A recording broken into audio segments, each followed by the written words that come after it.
Yeah, I mean, my journey is kind of bizarre a little bit. I decided to start a company right out of college, which I think I wasn't smart enough to do that well necessarily, and so I did that for about a year. Um, we we got a fair amount of press, but not a lot of money, and so we shut the company down. I moved to Seattle. I'm from Colorado by background. Went to Seattle. I had a mentor who was on the board for the American Advertising Association. He created that milk mustache campaign back in the day, and kind of knew everybody in the space, and tried to get me in the door at all of the ad agencies that were in Seattle at the time. But nobody was hiring. It was kind of like after the dot-com crash. And so I found myself a waiter at a seafood restaurant, which, a year removed from school. I stood up at graduation and gave a speech and all that. And then I'm a waiter. So it was humbling, to say the least. But I met a girl in Vegas who I was at my friend's bachelor party, and she was at her sister's bachelorette party. She lived in New York, and she was getting her master's at NYU and worked at Ernst & Young. And I'm in Seattle. I'm a waiter. And I thought, I see no reason why this can't work out. So I tried to be as charming as I could. We hit it off. We kept talking.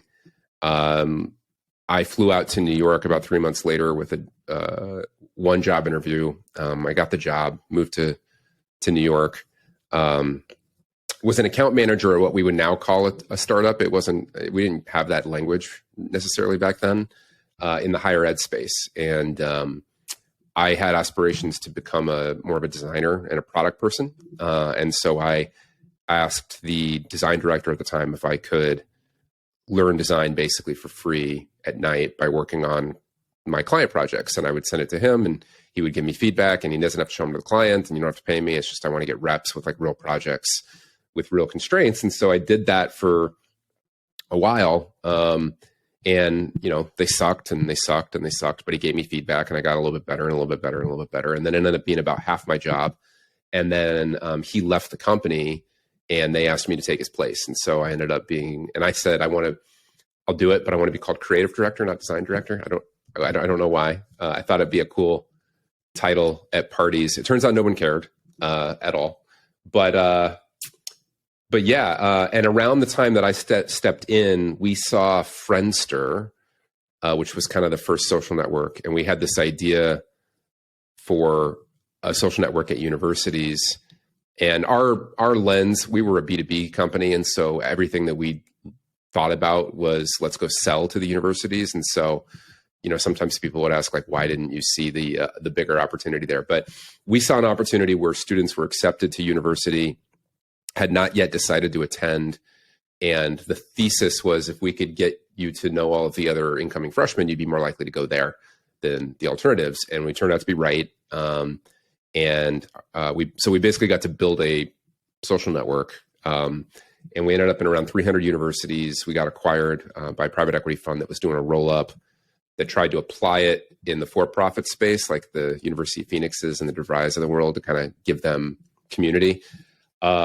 And so it was kind of a whirlwind where it was just sort of this needle in a haystack that I landed at this company to chase a girl who became my wife, thankfully. So it worked out. But yeah, it was kind of a whirlwind from there. And so that kind of queued up everything, where I had sort of this unique background I had a marketing lens, I had a business lens, but I also had a design and product kind of lens. And the company got acquired. I moved to Chicago. My wife took a job out here. I met my partner, one of my partners at Manifold, a guy named Joe Dwyer. He was a venture partner at OCA Ventures here in town, and was trying to do a turnaround of a hiring startup, and needed basically a head of product. And so after you get bought by PE, the playbook is a little bit different. Like we weren't building new stuff anymore. And so I got a little bit bored. And so that seemed like a good opportunity for me. And then I convinced my third partner, who was also at the company in New York, to move here with me. And he became the CTO. And we tried to build basically an eHarmony for jobs. And we only had 6 months of runway.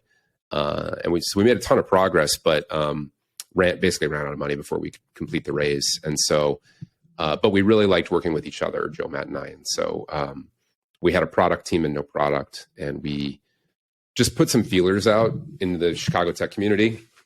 And this was like before like the tech boot camps and things like that were super popular. And so we were kind of a relatively rare quantity at the time.